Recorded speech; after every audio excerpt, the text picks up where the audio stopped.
Good evening. Welcome to Star Talk. I'm Ken Eccles, and we're happy to have you with us on the program tonight. So we'd love to hear from you at which way is the phone number? The phone number is up there somewhere. I'm not sure which way to point, but there it is.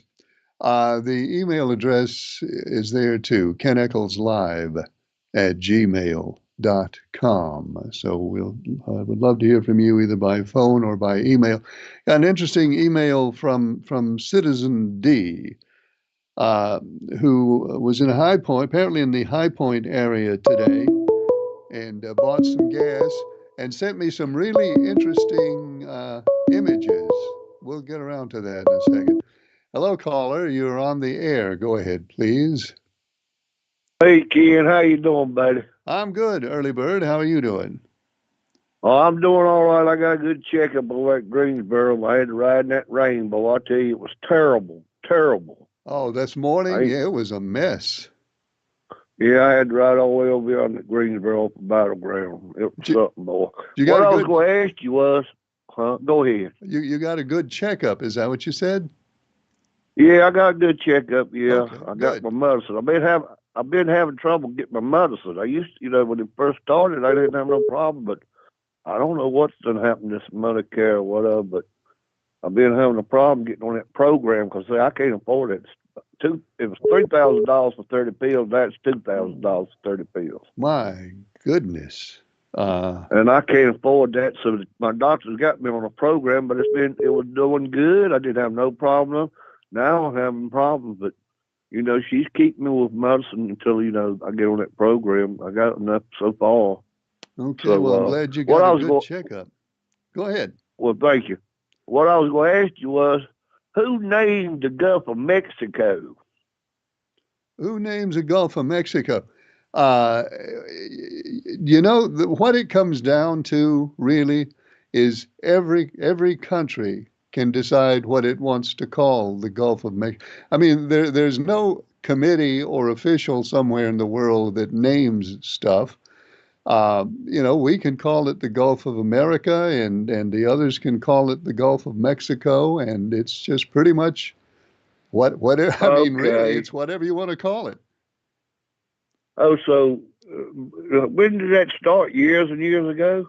Well, yeah, I mean, yeah, I guess centuries ago when the explorers came around, Oh, there was, they would discover these bodies of water and they had to call them something. And I don't think it was originally called the Gulf of Mexico, but the Europeans ended up with a lot of trade and activity and colonization and stuff in Mexico. And so they started at some point calling it the Gulf of Mexico. But that doesn't uh-huh. mean we can't call. I mean, we can call it the Gulf of America if we want to, Right. and that's how it works. Now, can he take that Panama Canal back like that? I I don't know. Uh, I honestly don't know. Under international law, it belongs to Panama. Yeah. So we cannot we can we cannot legally take it back under international law. But the truth is, when Teddy Roosevelt had the thing built, we couldn't Yeah. actually legally legally have it built. Teddy Roosevelt sent the U.S. Navy down there. That's where the term gunboat diplomacy came from. Roosevelt wanted to build a canal, as many Panamanians didn't want it, so he parked a Yeah. couple of battleships off the coast of Panama, and he said, "Now let's talk again about building this canal." And son of a gun, we ended up building it and getting the canal zone. So international law says we can't do it.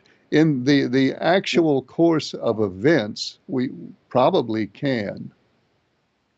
But did Jimmy Carter sell it for a dollar? Well, not it wasn't for a dollar. That the Carter administration worked out the treaty under which it was sold. I honestly don't know what the price was. I think it was probably a little more than a dollar, but I don't I know that thought for a Trump fact. said a dollar last. I thought Trump said a dollar. Well, he may have. Uh, all I remember, and this was quite a while ago, all I remember is they worked out a treaty. The United States Uh-huh. and Panama signed a treaty, and the treaty Uh-huh. said Panama will take possession of the canal with some requirements, and the requirements are you have to maintain neutrality at all times. You cannot favor one nation over another.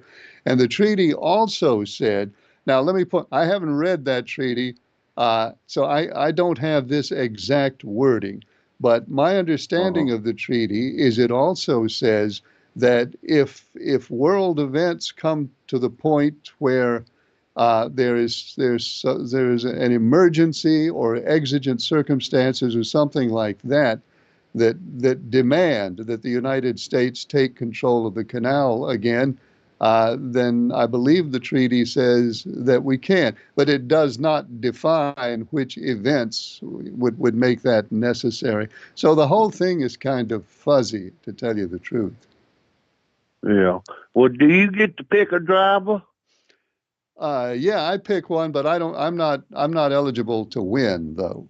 Oh, I know that, but who did you pick? I have not made my pick for Phoenix yet. I'll tell you in a little while who I think's Oh, going to okay. win. Okay. Okay. I just wondered. I didn't know if you picked or not. Okay. Well, I'll let you go then. You have a good night. Well, thanks for calling, Curly Bird. I'm glad you had a good checkup today.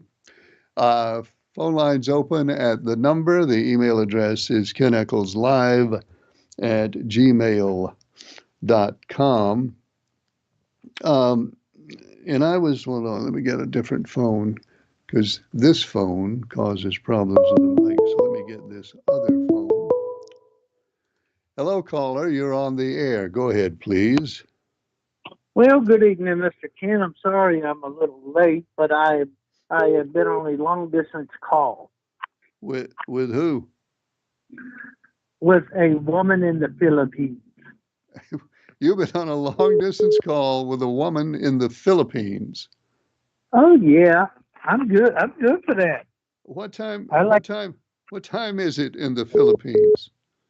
I think it's 9 o'clock. I think I'm not sure. I didn't ask her. Actually, it's 9 o'clock tomorrow morning, I think, in the Philippines. Oh my God. Well, okay. At least it's daytime. It's nighttime here. Well, I don't keep up with that. We were talking adult stuff. All right. I don't think we probably don't want to hear about that, do we? No, not on. We can't. This is a family channel. Okay. Well, then I'm sure we don't want to hear about it. Oh no, it would. I have the FCC at my door, pounding down the door with the police. All right. Well, certainly nobody wants to see that. Oh no, not really. But remind Mark Mayodan, Mass Singer tonight at 8 o'clock, Okay. and then I have to go to bed. I got to go to work in the morning. You got to go to work early tomorrow?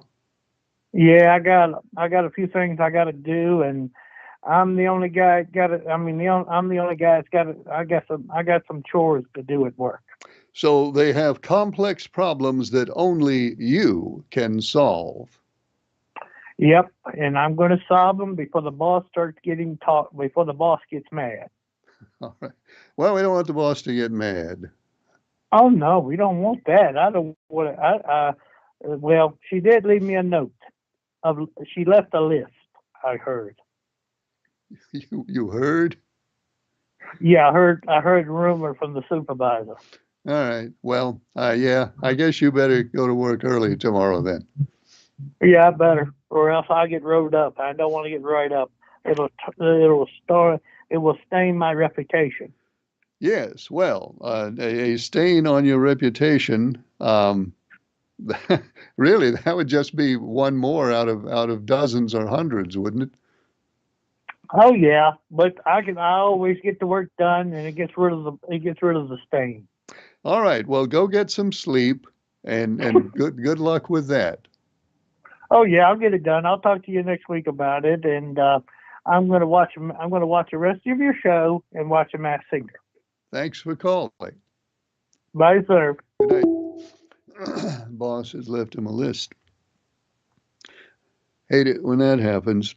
Um, so Citizen D sent me a couple of graphics with gas prices in different places. And these are all in and around, if I understand correctly, all in and around High Point, and all within just a few miles of each other, he says.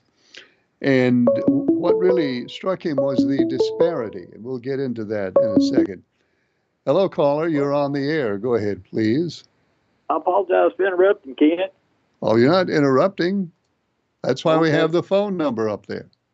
Well, yeah, just for the record, if you take your left arm and point to the left, downward, that's where your number and email address and everything is.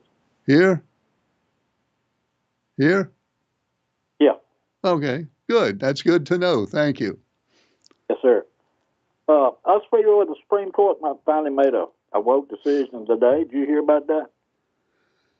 Well, they upheld a lower court ruling that says the administration cannot withhold money to pay for contracts through U.S. aid for work that has already been done. Right. Well, let me ask you that. Answer me this: how can that case even be brought before the Supreme Court? I guess any of them can, but if Congress has already appropriated that money, what gives Elon Musk and Trump the authority to just say, "Okay, no more"? How does that work? Well, the Supreme Court said that they don't have that authority. Was any of this cuts and stuff like that they're doing, is that actually legal? I know they got 90 cases against them as of today, but is it legal or is it constitutional? I mean, how can anybody that's not even elected just walk in and say, okay, you don't have a job anymore? Well, that was one of the points of the ruling today. And the truth is, they say there are 90. I didn't even know it was 90. I knew it was a bunch.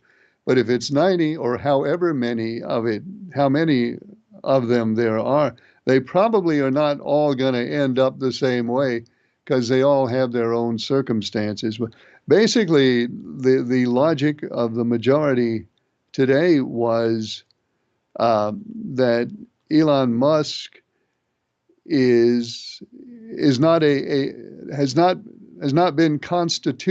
gone through the constitutional process of becoming an officer of the federal government.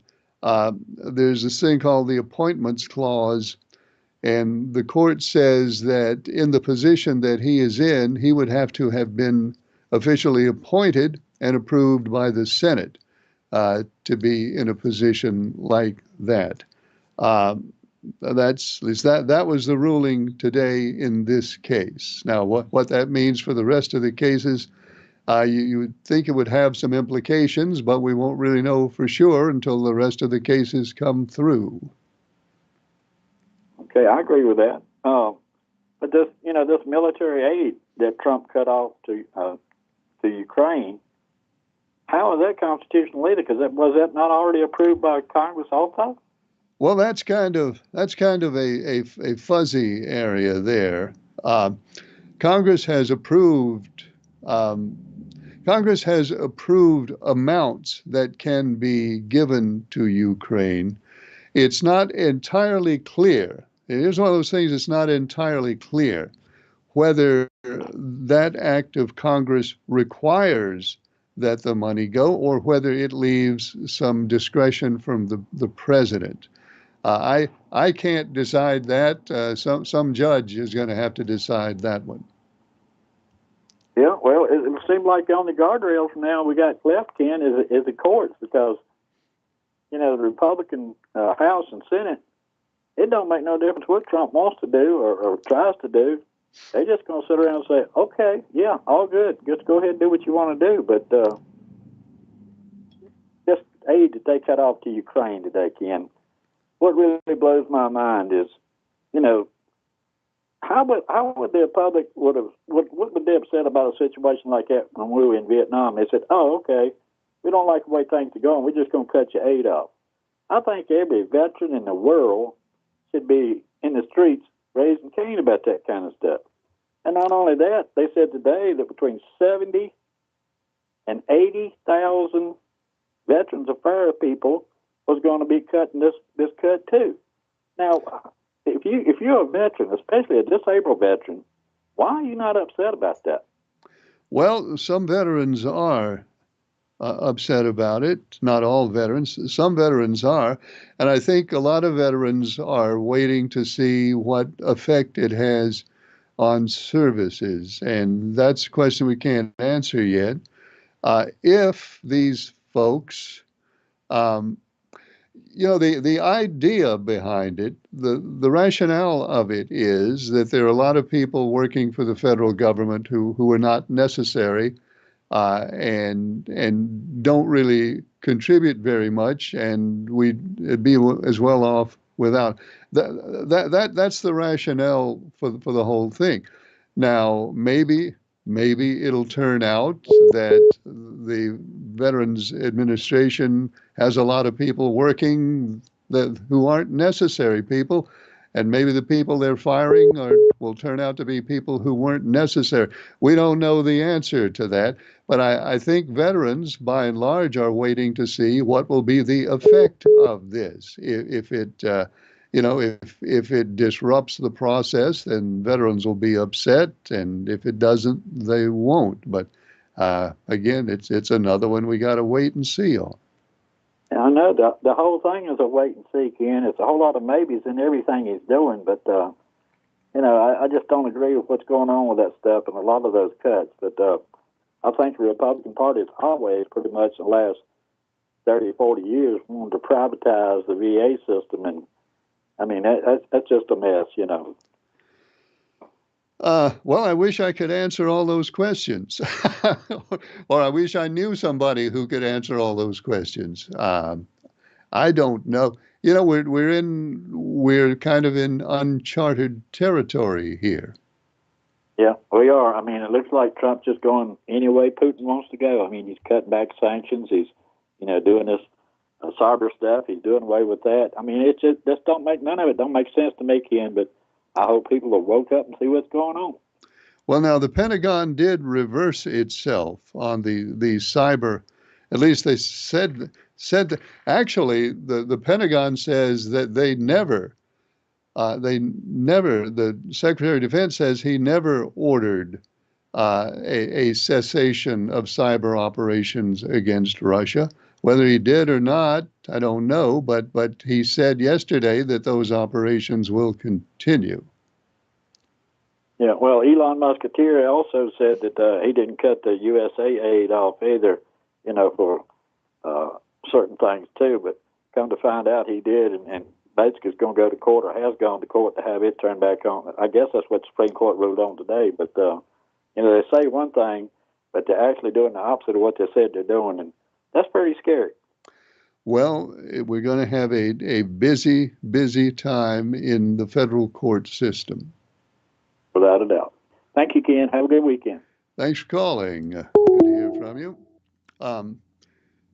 Phone lines open up there at my dinner. My dinner is acting up. Phone lines open up there. There's the number. I think the number's over here. If I understood him correctly, you can give us a call. Email address is kennicholslive@gmail.com.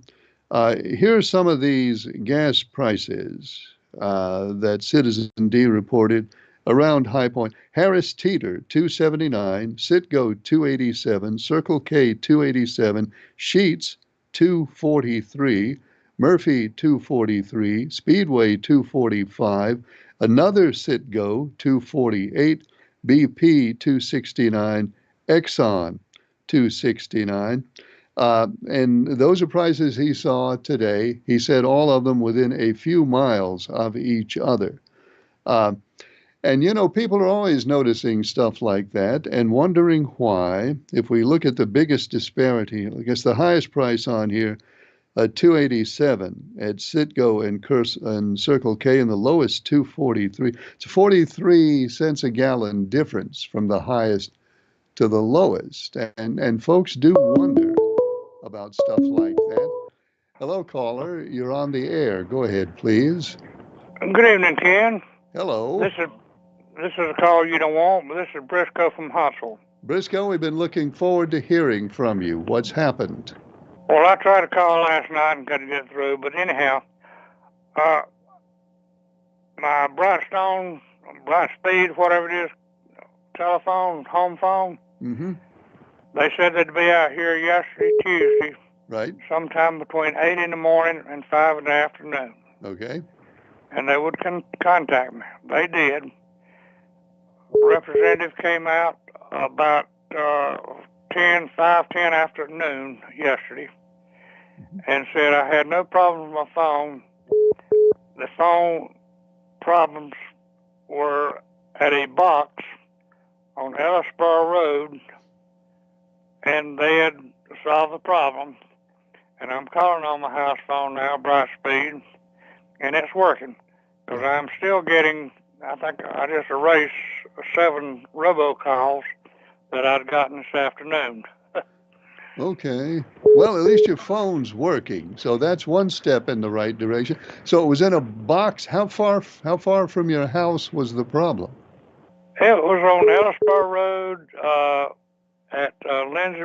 I forget what the name of the road was, but it's probably a couple, 2 or 3 miles. Okay. Well, that should have messed up other people's.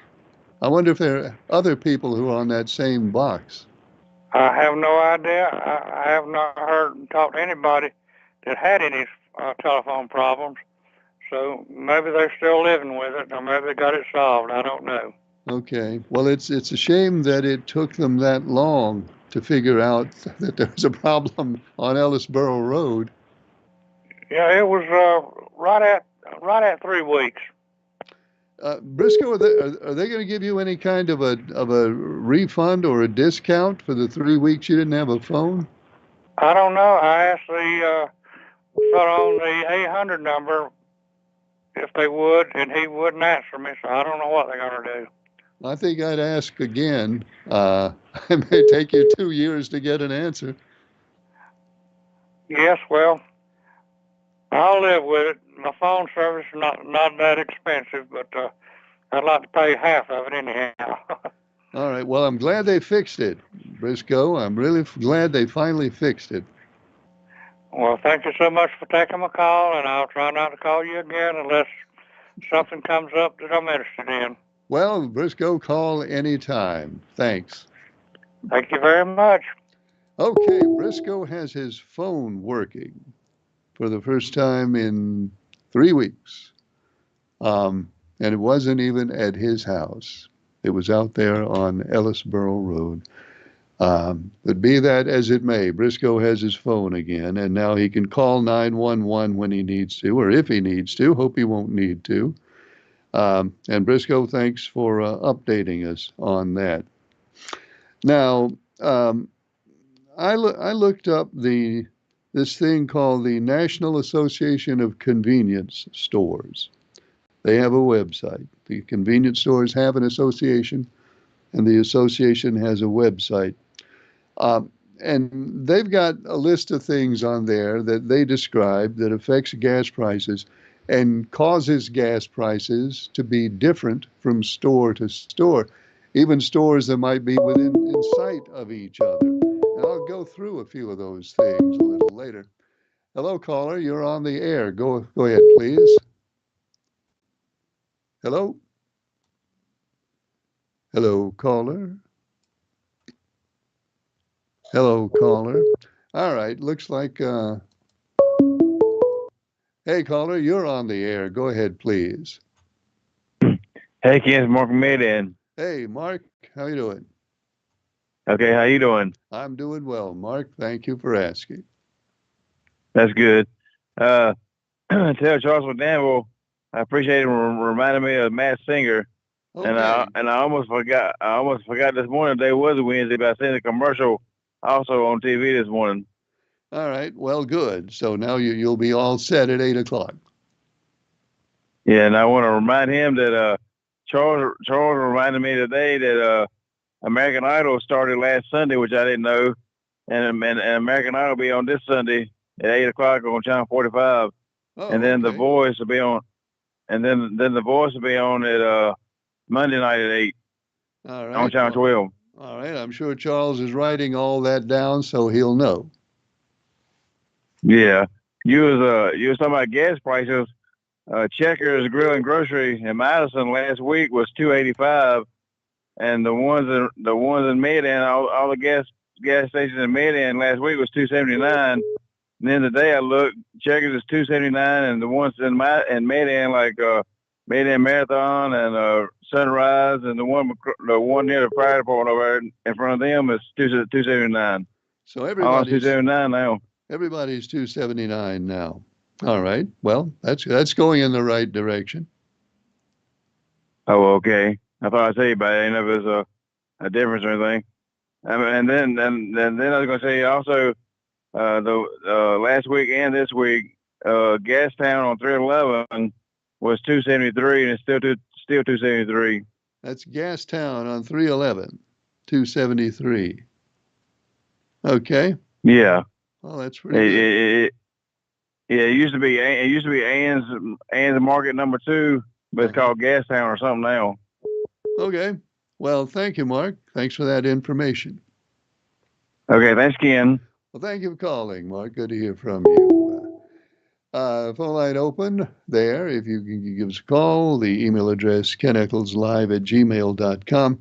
Now, the National Association of Convenience Stores says that some of the things that can cause prices to differ within the same neighborhood are, hello, caller, you're on the air. Go ahead, please. Yes, Ken, how you tonight? Okay, how are you? All right, fine. Look, a couple of weeks ago, you explained 175 Social Security age mistake. Would you go over that again and explain? Social Security Administration uses this old programming, computer programming system called COBOL, COBOL. I mean, it's real old. And there is a problem in it in handling dates. It gets confused on dates. It does not have a consistent protocol for recording dates. So when it runs across a record where it is uncertain of a date of birth, and there are all sorts of errors that can go into it that causes it not to recognize a date of birth in somebody's record, it defaults to the year 1875. Why did they pick 1875? I don't know. That's just what COBOL does. It defaults to 1875, which causes it to appear that the person is 150 years old. And that's what they're finding. That's why they're finding so many 150-year-old people in the Social Security database. Now, some of those people are, we don't know how old they are. We don't know who, and it's something they really need to find out. But they're not getting benefits because another thing that the Social Security software does automatically is when the record shows a person to reach the age of 115, it automatically cuts off benefits unless they get some communication from that 115-year-old person and proof that they're still alive. So anybody who shows in the records as 115 years old or older, benefits are automatically cut off by the system.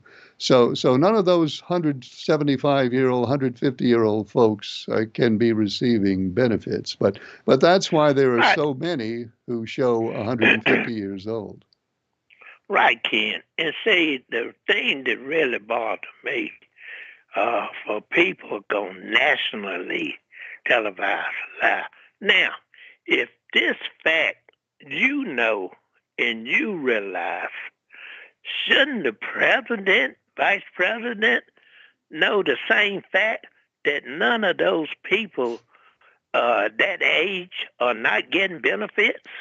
Well, I don't say what other people should or shouldn't know. All I know is what I know. That's right. And what you are saying is exactly the same fact that I heard, and that's why I asked you to repeat it so people could get the truth about it. and this another fact.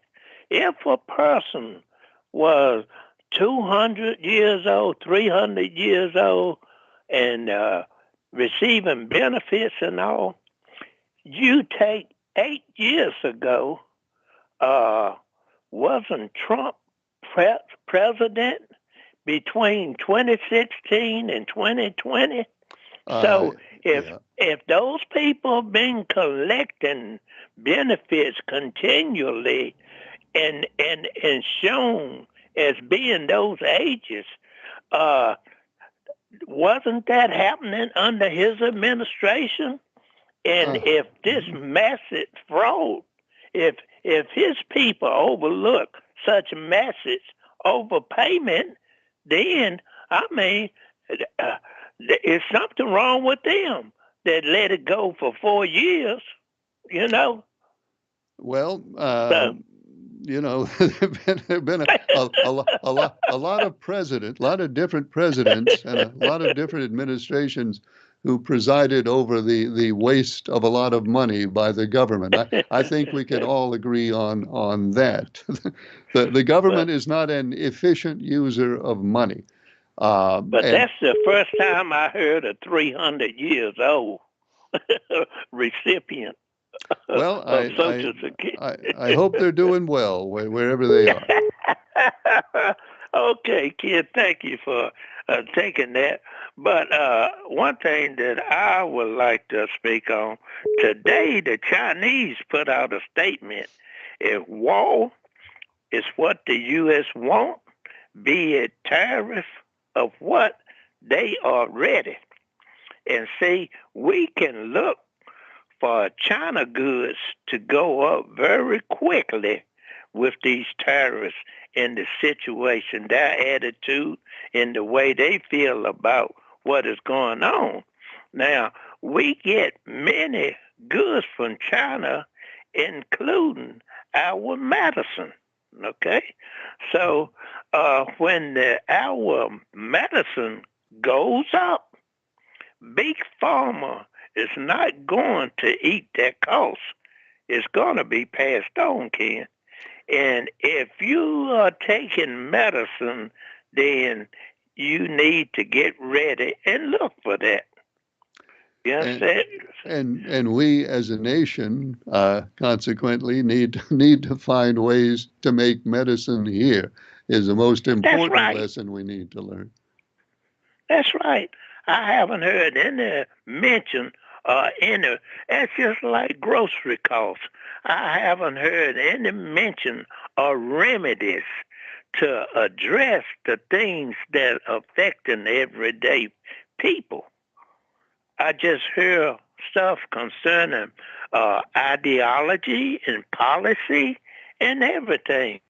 Now, after they keep mentioning Medicaid and Social Security recipient, after Elon said it's the biggest Ponzi scheme he ever seen before, but they tell us that it's off limits.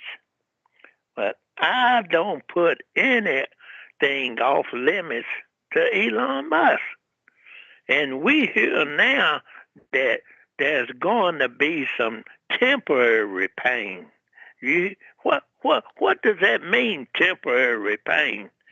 And can't answer. Things when we would promise things getting better, what does temporary pain mean? Don't know. I don't know that answer. But again, we'll see what comes along. And thanks for calling. All right. Thanks, Ken. Good night. And there's a phone line open and the email address. You can give us a call or send us an email. Hang on. We have some emails to look at. We are going to get to this gas price thing. We will. Let's see. Okay. Emailer says, Ken, just wondering what place are you in so far in the race picks? If I was in a good spot, you'd have been hearing about it by now. If I was actually in the contest, and I'm not, If I was actually in the contest, I'd be about 13th, I think, is where I would be if I was in the contest. Hello, caller. You're on the air. Go ahead, please. Oh, my phone had been out for about 3 months, and it must have been on the same line that Mr. Briscoe's was on. Do you live in western part of the county? No, I'm on the other side of him. If he was on Ellsboro, he's over about 2 or 3 miles that way, so I'm 2 or 3 miles the other way. Okay. Now, my phone has come on yesterday, and it's been out about 2 months. Do you have a Brightspeed phone? Yes. Okay, well, I'll bet you they're connected in some way or another if they both came on yesterday. Yes, so it's working, but I've been writing mine down when how long mine's been off. Okay, well, I'm glad they got it fixed. I am too. We called them every week just like he did. And it took 3 months? Yes. Wow. Took hours. I don't know, because then it would start working and it would cut off. It won't work at night, and then it will work in the daytime. Then it'll quit about 6 o'clock. Then it'll come on about 11 o'clock. Then same thing back and forth. Well, I hope they're going to give you a refund for 3 months of no service. Oh, yeah, we're going to see about it. Yeah, good. By all means. We call her every week. And Okay. they said the same thing that they told Mr. Briscoe about it. They Okay. said the same thing. They come in and all that. All right, well, get some of your money back. Yeah, well, probably will. Okay, good. Okay, thank you. Thank you for calling. Wow, 3 months without a phone. All right. Some of the things, according to the National Association of Convenience Stores, that causes stores in the same neighborhood to have different gas prices. They name a few things. One thing they name is this: the length of the contract. They say that different stores sign up for different length contracts with the gasoline wholesaler, and the ones who have longer contracts in general pay a little less wholesale for gas, so they can sell it for a little less to you. And there can be several different contractors working in the same neighborhood. They also mention the location of the store. If the store is in a high traffic location, they're probably going to charge more. If it's in a lower traffic location, they're probably going to charge less. And there's also a matter of rent. If the stores are renting their property, in some areas they're paying higher rent. Some areas their rent will be a little lower. That can make a difference in gas prices. They said this, it's something I didn't realize.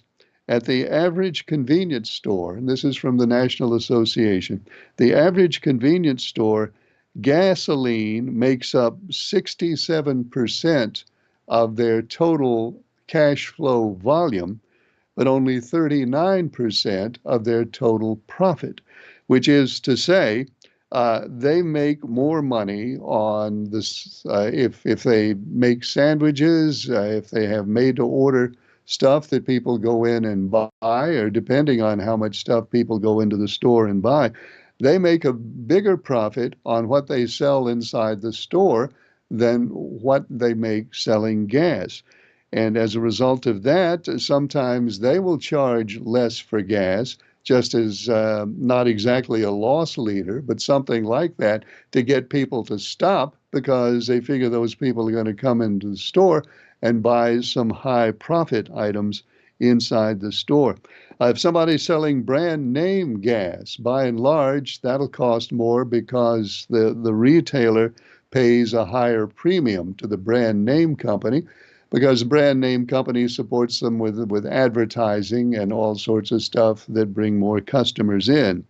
Presumably bring more customers in. Volume of sales. If a store has a really, really high volume, if they sell a whole lot of gasoline, then they probably get a break on their wholesale price. It costs them less and they can sell it for less than somebody who has a low volume and probably has to pay a higher wholesale price for their gasoline. And there's more stuff too.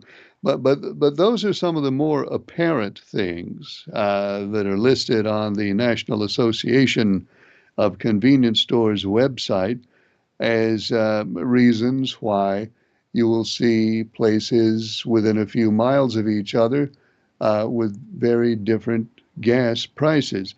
That certainly is not a complete answer to the question, certainly not. But it's kind of a partial answer. And these are things that probably apply to one extent or another in determining what people charge for gas. Now, does that account for, in Citizen D's examples there, a 43-cent a gallon difference between two places in the same neighborhood? I don't know if it accounts for all that or not, but it's at least something to think about. And it's certainly a little more than I knew about it before he sent me that email, and I looked up the National Association of Convenience Stores. And those are some things that I would say I probably never thought about before. All of it goes into the mix. Phone line open. You can call us at that number. You can email us at keneccleslive.com. No, that's not right. keneccleslive@gmail.com. And let's digest some more emails here. Ken, did you get to watch the president's speech last night? I thought he did a good job, but the Democrats' behavior last night was totally disgusting. If they want to not clap and wave signs like at a basketball game because they disagree with tax cuts, closing the border, or tariffs, that's fine. That's what democracy is about. I am not in favor of tariffs either. Or if they want to wave signs when Trump said we have someone on Social Security older than the country. But not standing for Lakin's family, the widow of the slain police officer, the American teacher Trump brought home from Russia, the lady that had her family members murdered by illegal aliens, is as shameful as ever. And gosh, how could you not stand and clap for the young man that's been fighting cancer? Did you see how excited he got when Trump announced he would be a special agent? That was a heart-wrenching moment. To me, it makes me not want Democrats to obtain power again if they cannot show some decency and stand for all the families that were honored. People need to forget their politics when honoring those families that have been through so much. Hello, caller. You're on the air. Go ahead, please. Good evening, Ken. This is Briscoe again. Hey, Briscoe. What is it? I want to tell you something I'm proud of. What is it? Today is March the 5th. It's my 68th anniversary from the company I went to work for when I was a young man. Okay. You can tell I'm an old person. Well, we didn't even guess that, Briscoe. Yes, I went to work March the 5th, 1957 in a textile plant, making $1.20 an hour on the third shift with a third shift premium of 5 cents an hour extra. Wow. And I stayed with this same company, textile company, until 1998 when I retired after somewhere around 41 years. Well, Briscoe, good for you. And I am very proud of it. What was the company? Pardon? Which company was it? Burlington Industries. Okay. Well, I'm glad you were able to get in there and retire before they went away.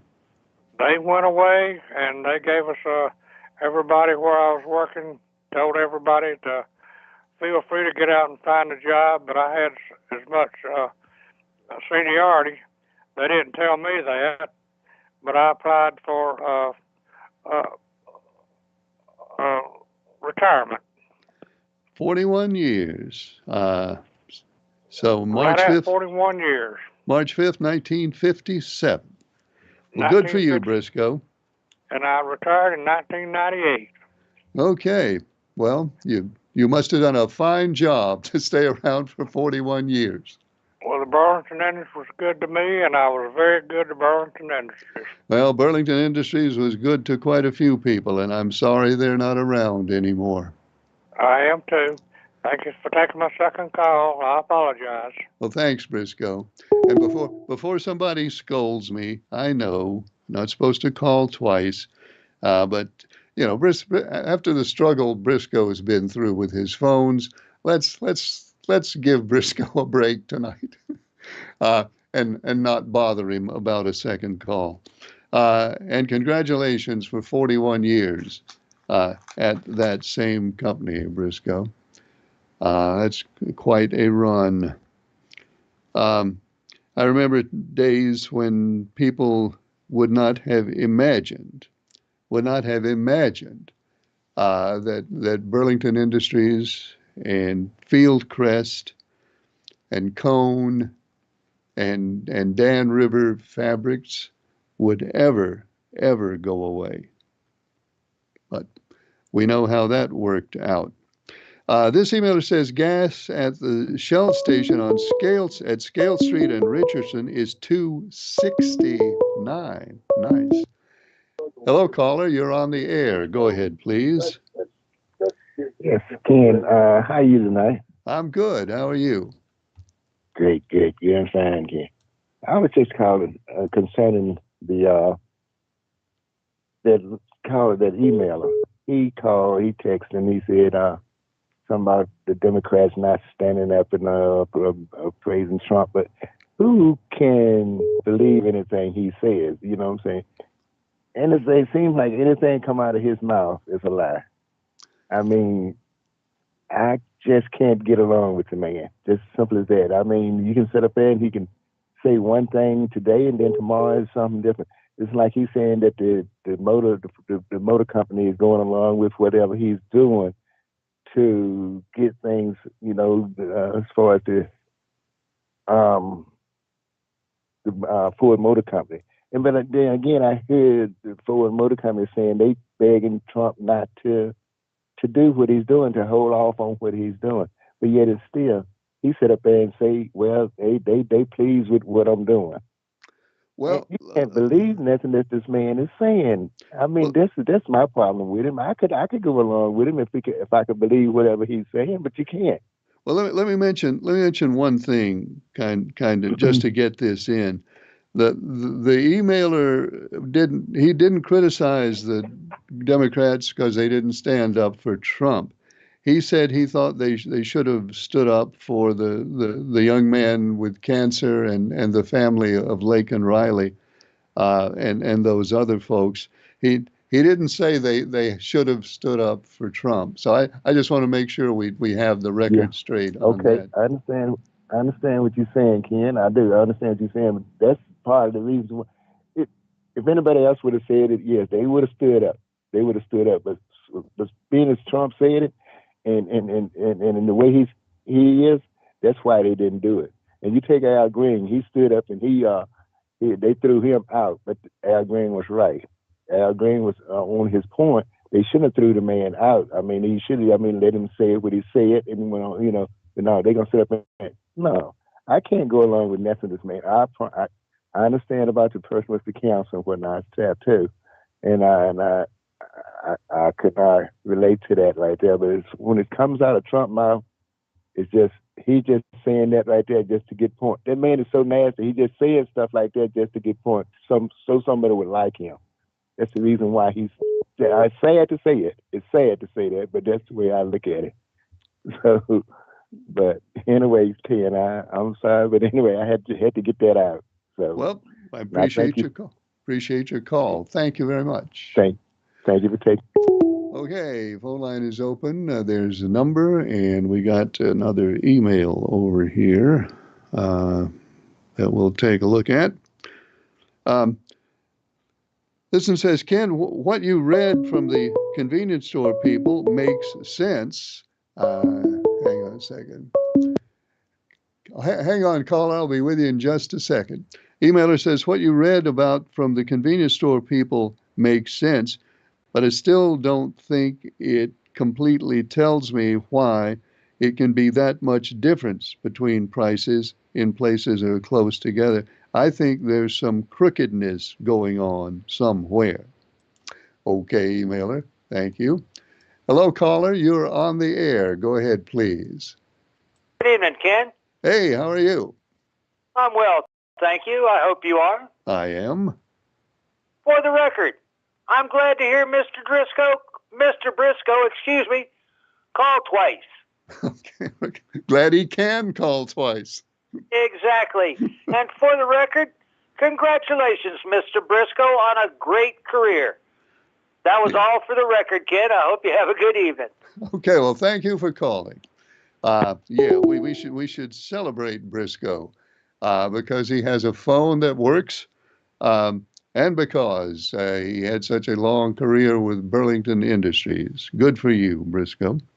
I better check the clock because it might be getting late. It is getting late.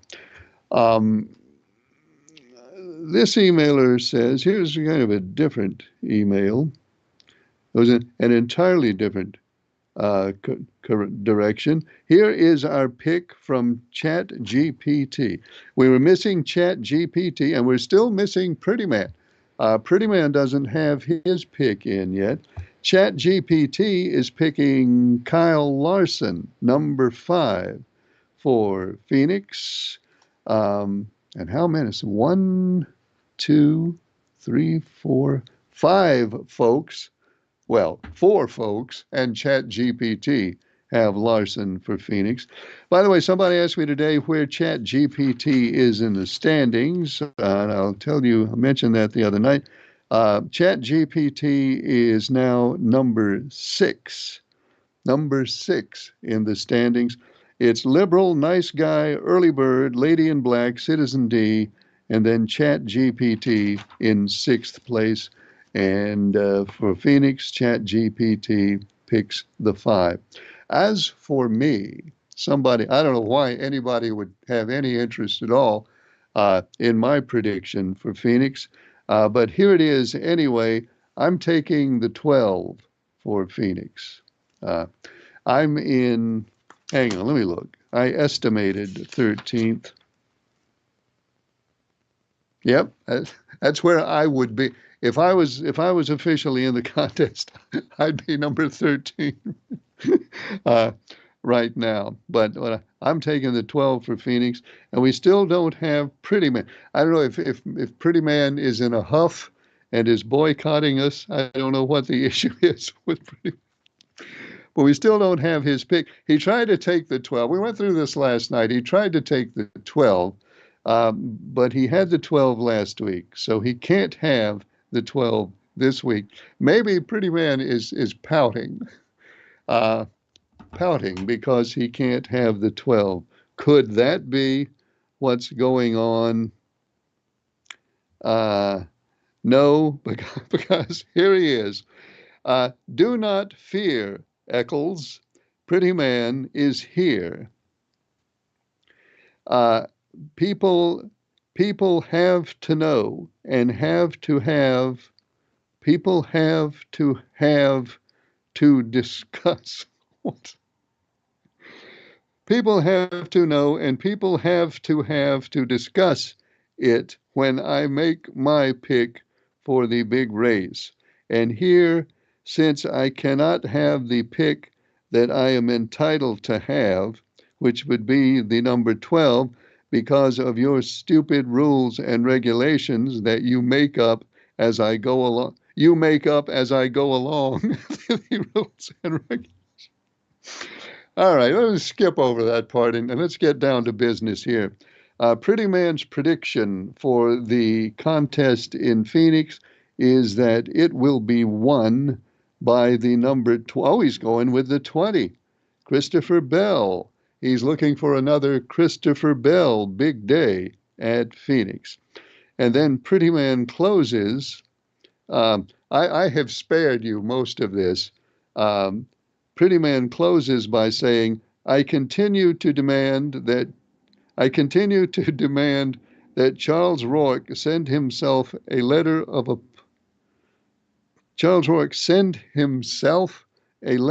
apology.